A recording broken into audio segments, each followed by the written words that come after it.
మాజీ మంత్రి కొడాలి నాని ఇంటి వద్ద ఉద్రిక్తత నెలకొంది. టీడీపీ శ్రేణులు గుడివాడలోని ఆయన ఇంటి వద్ద హల్చల్ చేశారు.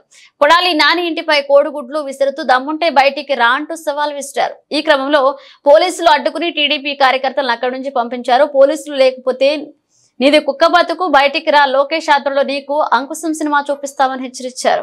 జగన్మోహన్ రెడ్డి ఒక సైగ చేస్తేనే తెలుగుదేశం పార్టీని నామరూపాలు లేకుండా చేస్తాను ఆనాడు ప్రగల్భాలు పలికినటువంటి కొడాలి నాని గతంలో గుడివాడలో క్యాసినో పెడితే తెలుగుదేశం పార్టీ నాయకులు నిజ నిర్ధారణకు వస్తే మీరు నా బొచ్చు కూడా ఇంటికి ముక్క కూడా పీకలేరు అని చిటికి నేలు చూపించి మరి మాట్లాడినటువంటి కొడాలి నాని ఈరోజు ఏ దద్దమల లోకములు లాక్కున్నావంటాయా?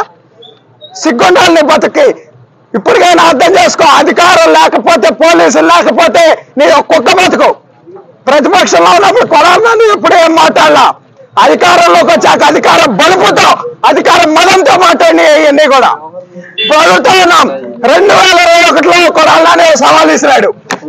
తెలుగుదేశం పార్టీ అధికారంలోకి వచ్చి చంద్రబాబు గారు ముఖ్యమంత్రి అయితే రాజకీయ సన్యాసం తీసుకుంటా అన్నాడు. ఈరోజు అడుగుతా ఉన్నాం, కొడాలి నాని రాజకీయ సన్యాసం తీసుకోవడానికి రెడీగా ఉన్నామని అడుగుతా ఉన్నాం. ఇంట్లో దాక్కున్నాడు, పిరిగి పొంత దాక్కున్నట్టు.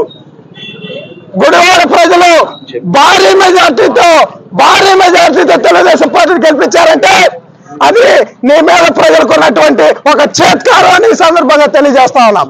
ఈ రోజు కొడాలి నాని చెప్తా ఉన్నాం, ఇది ట్రైలర్ మాత్రమే, సినిమా ముందున్న రాజా లోకేష్ గారి ఆధ్వర్యంలో మళ్ళీ అంకుశ సినిమా తీపోతా ఉన్నారు.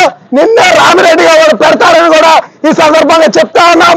కొడాలి నాని జనాల్లో కనిపిస్తే ఇక అదే ఆఖరి రోజు కూడా అవుతుందని ప్రజలు భావిస్తా ఉన్నారని కూడా ఈ సందర్భంగా తెలియజేస్తా ఉన్నా. పీకుతా బొచ్చు పీకు రమ్మంటావు కదా, రా బయట రా, బొచ్చు పీకుతారా రండి అన్నావుగా. చంద్రబాబు స్థాయి కాదు ఇది, మా స్థాయి సరిపోతుంది, రా బయట రా కొడాలి నాని.